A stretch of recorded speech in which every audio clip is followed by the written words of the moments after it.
the subscribe button if you don't want me to come at night. The sun had set, and the night shift at the amusement park was about to begin. The flicker of distant neon lights began to fade, the laughter of the day crowd a mere echo, replaced by the quiet hum of nocturnal maintenance. A group of hard-working employees, the unsung heroes of the amusement park, took over the reins. Their task? To keep the rides running smoothly, to ensure the magic never ceased for the eager thrill-seekers of the following day. The setting was an amusement park, but the main character of our tale was an old, eerie carousel. This was no ordinary merry-go-round. The employees, with a mix of dread and humor, had christened it the Carousel of Chaos. Its creaking sounds and frequent malfunctions were a running joke, a shared secret as they navigated their nightly duties. Little did they know the Carousel of Chaos was aptly named, and their night was about to take a turn for the terrifying. As the workers began their routine checks, the carousel creaked to life, its lights flickering ominously. The once festive and charming ride, with its vibrant horses and gleaming lights, now seemed sinister under the cloak of darkness. The air grew heavy with an unspoken dread, the silence broken only by the groaning and wheezing of the carousel. As the carousel's rotation gathered momentum, the park's lights began to flicker, casting an eerie dance of shadows. Then the laughter, innocent, childlike, yet chillingly out of place. It echoed through the deserted park, a spectral symphony of mirth that sent shivers down the spines of the workers. The workers felt an unsettling chill seep into their bones, a coldness that the night air couldn't account for. It was as if the carousel, in its ceaseless spin, was stirring up more than just the wind. It was as if it was stirring up the very fabric of reality, blurring the line between the natural and the supernatural. They tried to brush it off, attributing the strange happenings to the tricks their minds played on them in the dead of night.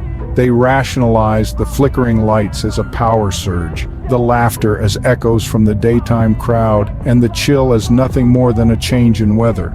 But deep down, they couldn't shake off the sense of unease that now clung to them like a second skin. Their laughter grew forced, their movements jerky as they tried to mask their growing fear. The carousel continued its relentless spin, its haunting melody playing on, stirring up waves of dread within them. The workers were no strangers to the tales of the park's haunted history, but never had they felt it as real as they did now. They had brushed off the eerie occurrences as mere pranks or technical glitches, but this was only the beginning of their nightmare. As the carousel continued its relentless rotation, the supernatural chaos truly began. The once charming ride, with its vibrant horses and twinkling lights, now took on a sinister presence.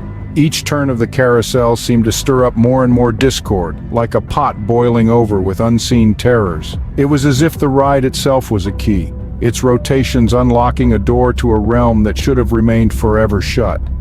The air within the amusement park began to ripple, charged with an energy that prickled at the skin and raised the hair on the back of everyone's necks. Shadows began to twist and contort, taking on shapes that defied reality. Apparitions flickered in and out of existence, their ethereal forms a terrifying spectacle that held the workers captive in their dread. And then, the sounds. The laughter of children that hadn't been in the park for hours, the clanging of unseen rides, the whispers that seemed to come from nowhere and everywhere at once. The cacophony was maddening, turning the amusement park into a symphony of fear. Yet, the workers were trapped. An inexplicable lockdown had descended upon the park, sealing them within its haunted confines. The once welcoming gates were now iron bars, keeping them imprisoned with the spectral chaos that had been unleashed. Their sanctuary had become their cell, their playground turned into a nightmare.